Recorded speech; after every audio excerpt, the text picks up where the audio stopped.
বন্ধুরা, ফাইনালি যে ভয়টা করা হচ্ছিল সেটাই হলো, আর আমেরিকার মনের আশা পূর্ণ হতে চলেছে।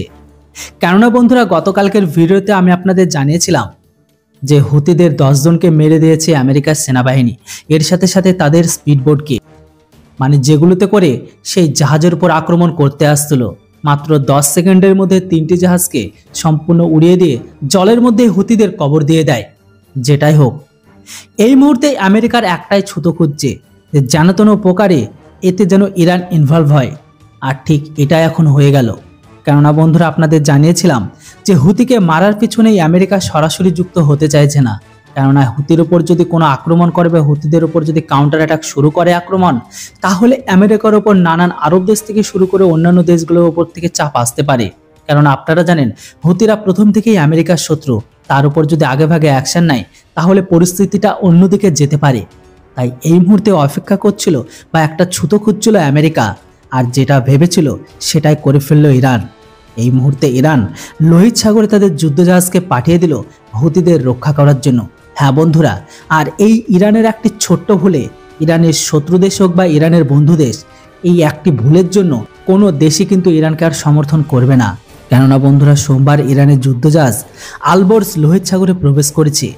গত 1 মাস ধরে ওখানেই হুতি বিদ্রোহীদের সঙ্গে আমেরিকার দ্বন্দ্ব চলছে। গত 3 ডিসেম্বর প্রথম মার্কিন পণ্যবাহী জাহাজে হামলা চালায় ইরানের মদতপুষ্ট ইয়েমেনের জঙ্গি হুতি বিদ্রোহীরা। এরপরে ওই রাস্তায় একাধিক জাহাজের উপর হামলা চালায় তারা। এরই মধ্যে একটি ভারতমুখী জাহাজও ছিল। আমেরিকার পাল্টা আক্রমণ রাস্তা নেই। একাধিক দেশের সঙ্গে নিয়ে পেন্টাগন একটি গোষ্ঠী তৈরি করার কাজ শুরু করেছে, যারা ওই অঞ্চলে পেট্রোলিং করবে, এমনকি হুতি বিদ্রোহীদের আক্রমণের হাত থেকে পণ্যবাহী জাহাজকে রক্ষা করার চেষ্টা করবে। তবে পেন্টাগনের এই ঘোষণার পরে হুতি বিদ্রোহীরা আরও আক্রমণাত্মক অব্যাহত রেখেছে। এরই মধ্যে সোমবার আমেরিকা জানায় লোহিত সাগরে হুতি বিদ্রোহীদের 3টি ট্রলার বা 3টি নৌকা তারা গুলি করে ডুবিয়ে দিয়েছে। আর সেই ঘটনায় 10 জনের মৃত্যু হয়। মোট 4টি নৌকা ছিল। একটি নৌকা সেখান থেকে পালাতে পারলেও 3টি আর পালাতে পারেনি। আমেরিকা এই তথ্য প্রকাশ করেছে একটি ভিডিও সহ। আর এই দৃশ্যকে দেখে হুতিদের প্রোটেক্ট করার জন্য ইরান আগে চলে এসেছে। শুধু আগেই আসেনি, ইরান তাদের যুদ্ধজাহাজ লোহিত সাগরে পাঠিয়ে দিল। ফলে পরিস্থিতি আরও উত্তপ্ত হলে বলে মনে করছে একাধিক বিশেষজ্ঞরা। তবে তাদের বক্তব্য, এর ফলে ইরান সরাসরি এই সংঘাতে ঢুকে পড়ল। কেননা এখনো পর্যন্ত আমেরিকা তো এটাই চাইছিল যে ইরান ঢুকবে, তাহলে হুতিদের কাউন্টার করা বা হুতিদের মারা আরও সহজ হবে। কেননা গোটা বিশ্ব থাকবে এখন আমেরিকার সাথে, যেটা আপনারাও জানেন।